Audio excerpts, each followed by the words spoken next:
Hi, this video is all about why. I'm Dr. Andrea Labuti. I'm a physician and an author and mother to 3 boys. My oldest has autism. I'm here because I want to change what the world believes about autism. I want to change the status quo. I want to change how parents and educators interact with individuals with autism. I want to change what the world believes about autism. Why? Because there's an enormous amount of potential, meaning, and value in the lives of these individuals that is completely undiscovered. So most people have no idea what's going on in the lives of an individual with autism. Or if they do, they have no idea how to develop or tap into the strengths of that individual. So every person has an opportunity to become the thriving, fulfilled, and happy individual that they're meant to be. So, while you're watching this video, I'm going to give you 5 foundational beliefs that will make all of this possible. So let's just jump right in with a whole new set of beliefs that are in sharp contrast to what society dictates about autism. And don't worry, I'm not going to just give you a bunch of theories and ideas and say, go ahead and enjoy them. On my website and in this series of videos, I'm going to give you action steps. Every single video will have action steps. Some will be big, some will be small, but all of them are designed to get you to start the road to change what your relationship, what your future, what your life is like with your child with autism for your child and for you and your family. I will distill down for you all of the information and knowledge that I've gathered over the last 12 years as a physician and a mother looking for answers to help my son. I will simplify things. I will give you guidance so you can navigate the overwhelm when it comes to all things related to autism, behaviors and therapy, communication and education, healing and wellness. There's a lot out there, I know. I've explored maybe not all of it, but pretty close to all of it. I'm going to be here for you every step of the way. So let's start by defining the 5 foundational beliefs that will turn this stuff around. Okay, so these are new beliefs.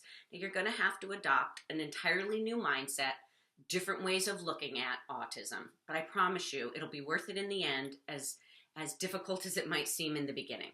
So foundational belief number 1, autistic individuals have high intelligence. What does society say? That they are low functioning, especially the nonverbal, so-called severely autistic individuals. But nothing could be farther from the truth. Okay, foundational belief number 2, autistic behaviors should be understood. What does society say? Autistic behaviors should be stopped or changed or extinguished even. That is actually the worst thing you can do for a relationship with an autistic individual, whether it's your child or whether you're working with this child in school. When you extinguish behaviors, you are missing out on understanding what's going on in that person's world, understanding that they're trying to communicate something to you, or even a clue to their strength. And I'll give you an example of that in a little while. Foundational belief number 3, autistic individuals feel the emotions of the people that they're around. What does society say? Society says that autistic individuals have no empathy. Well, that couldn't be more wrong. You know how you walk in a room and you feel a vibe? Well, kids are really good at that. Well, autistic individuals, many autistic individuals, have like supercharged antennas and they really feel what's going on.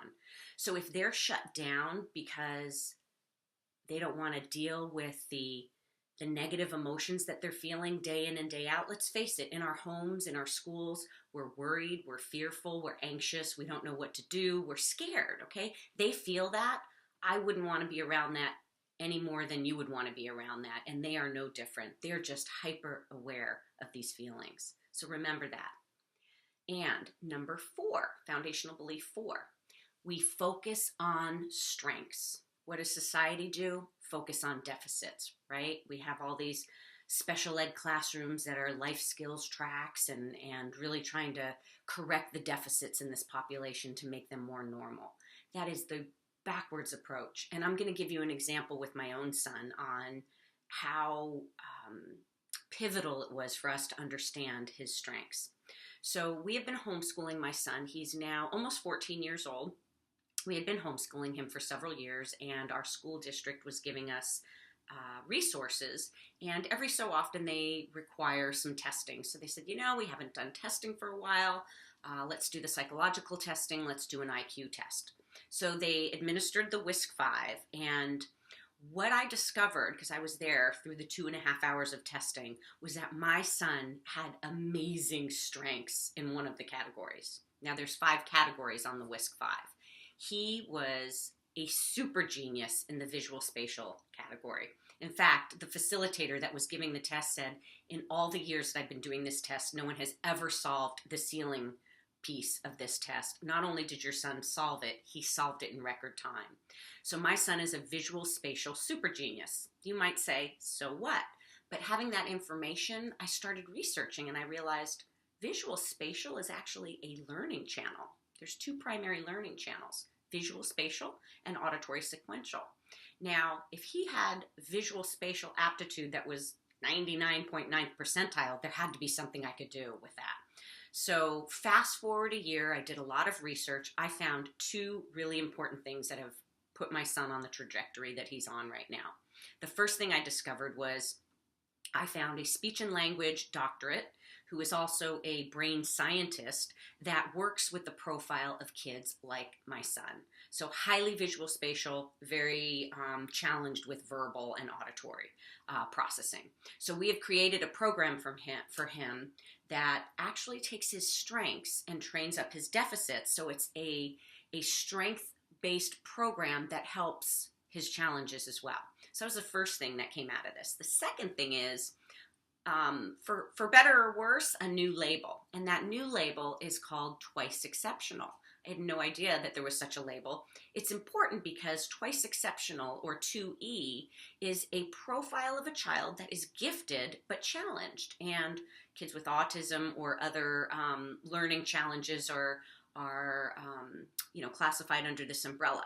Now that's important because there are actually 2E schools that are popping up all over the country. And lo and behold, in the town that I live in, a brand new school opened up. He's now enrolled there, and he is doing amazing. His teachers, and I'm not exaggerating when I say, most of the time when I talk to his teachers, there's tears in their eyes. They're like, we had no idea that we could get to a child like this, and we love him so much, and he is teaching us so much. So understanding a strength can be so powerful in terms of how your child is educated, is communicated with, and really is looked at in terms of expectations and potential. It's a really beautiful thing. So let's move on to foundational belief number 5. Okay, this one's really important. We are creating something better than normal. What does society want?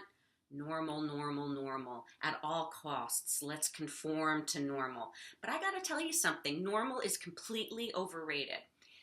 Let's look at what normal is, okay? We have our careers, we go to work. Gallup did a poll, a survey on Americans in the work world.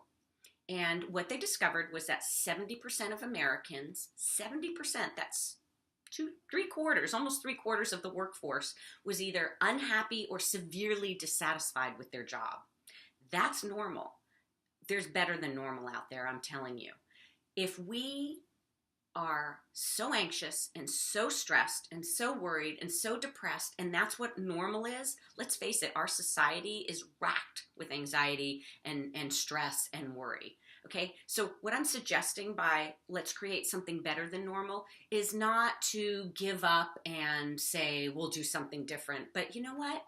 We are going to do something different, but we're not giving up. We're forging new pathways. We're pioneers here for creating better than normal. So those are the 5 foundational beliefs. Now, what will adopting these beliefs do for you? Well, I'll tell you, they'll do 3 things. 3 things, not 2 things. The first is you will lay a foundation for a brand new relationship with your child, okay?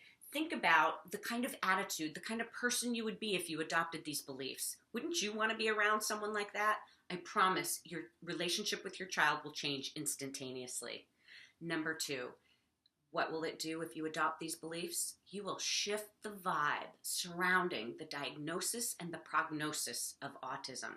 How will you shift the vibe? Because you are suddenly looking at it from an entirely new lens, and you are going to create what I call number three, if you adopt the foundational beliefs. And number three is to start a path towards a really joyful, open future. I am here with one intention. I want to move you out of the pain and suffering that's often associated with the autism diagnosis. Listen, it's all a big misunderstanding, folks. We've been misguided about autism. I have so many friends now, a lot of nonverbal autistic friends that have opened my eyes to something so much better than what we're giving these kids credit for. So let's turn this around. You can find more help through the series of videos and also on my website, AndreaLabutti.com. You can find a whole new perspective in my book, Awakened by Autism. You can find that on Amazon, and in a number of resources that I'm going to be sharing with you. So listen, good things are possible, really good things. Let's do this together. Let's turn it around. Have a great day.